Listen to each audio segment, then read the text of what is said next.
6 p.m. Assalamu alaikum. This is Radio Pakistan. The news read by Daman Zaman. The headlines. The foreign minister says Pakistan has given the message of peace to India by opening the Kartarpur corridor. The information minister has said the government is introducing a new revolutionary visa policy to encourage tourism in the country. The Senate today resumed discussion on the Finance Supplementary Bill 2019. Pakistan has been elected as the Vice Chairman of the United Nations Environment Forum of Ministers for Asia Pacific. Kashmiris on both sides of the line of control and across the world will observe the Indian Republic Day tomorrow as Black Day in protest against India's continued denial of Kashmiris' inalienable right to self-determination. NATO and Russia have failed to resolve the dispute over a new Russian missile that Western allies believe was a threat to Europe. And now the news in detail. The Foreign Minister Shah Mahmood Qureshi has said Pakistan wants cordial relations with all the countries, including India. Talking to media persons in Umarkot, Sindh today, he said Pakistan has given the message of peace by opening the Kartarpur corridor. The Foreign Minister said Prime Minister Imran Khan has also granted approval to Kartarpur corridor project. Earlier, talking to newsmen in Mirpur Khas, Shah Mahmood Qureshi said the economic reforms package announced by the government will help boost exports, trade and investment. He said the package will prove to be a milestone in overcoming the trade and fiscal deficits. The Foreign Minister Shah Mahmood Qureshi has congratulated Vladimir Narov on his appointment as the new Secretary General of the Shanghai Cooperation Organization. Pakistan's National Coordinator for Shanghai Cooperation Organization, Zahoor Ahmed, met the new Secretary General in Beijing today and handed him a letter of the Pakistani Foreign Minister congratulating him on assuming his post. Pakistan has received the third tranche of $1 billion from Saudi Arabia. In its Twitter account, the State Bank of Pakistan confirmed that it has received the amount. Under the financial package, Saudi Arabia has agreed to provide $3 billion to Pakistan as balance of payments support, besides providing oil on deferred payment for 3 years. The State Bank of Pakistan has also received $1 billion from the United Arab Emirates, which committed to provide the financial support package of $3 billion to Pakistan.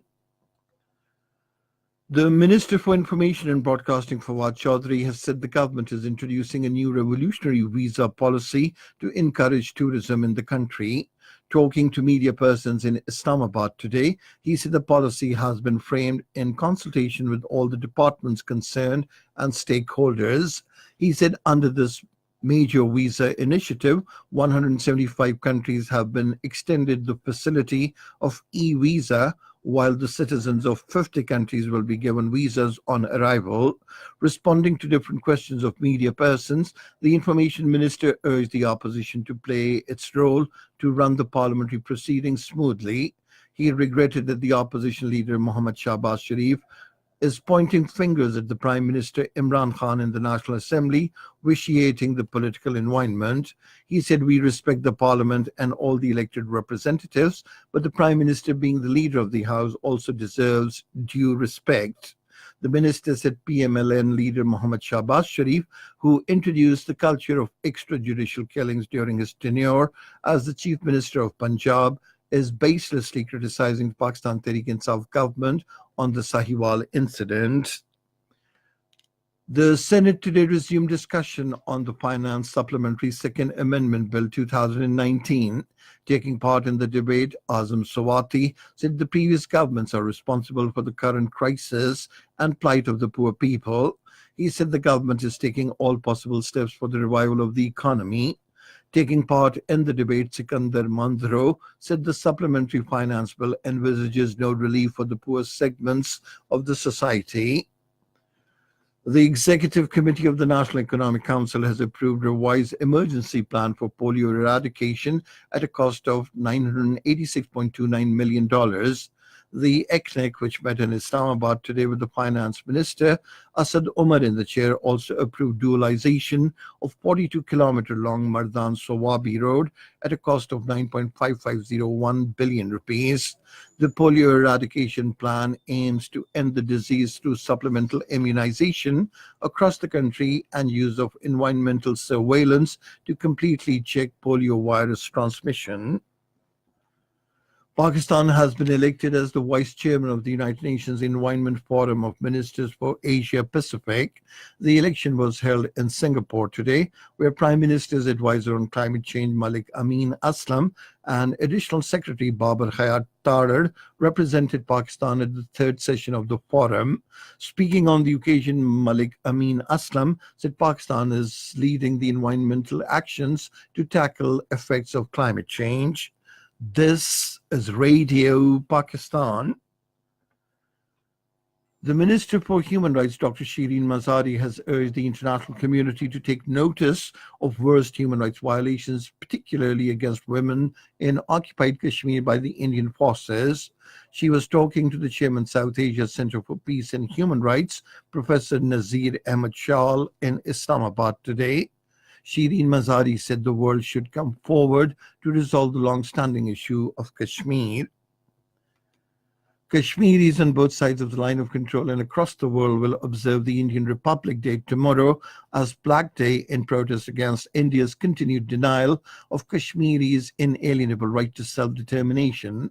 The Joint Resistance Leadership has asked the Kashmiri people to observe a complete shutdown on the Indian Republic Day tomorrow to mark the day as Black Day, to remind the world that India's continued denial of inalienable right to self-determination to Kashmiris is contrary to its claim of being a democratic republic.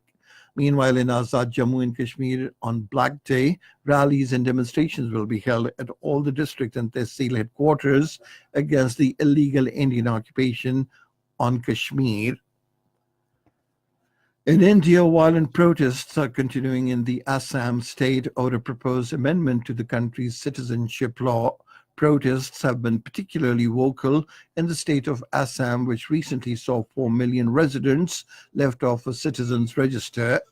The bill attempts to grant citizenship to immigrants who are not Muslims. Students, activists, politicians, and celebrities have all joined the protests against India's ruling party. NATO and Russia have failed to resolve a dispute over a new Russian missile that Western allies say was a threat to Europe. NATO Secretary General Jens Stoltenberg, in a statement, said without a breakthrough, the United States is set to start the 6-month process of pulling out of the Intermediate Range Nuclear Forces Treaty on the 2nd of February.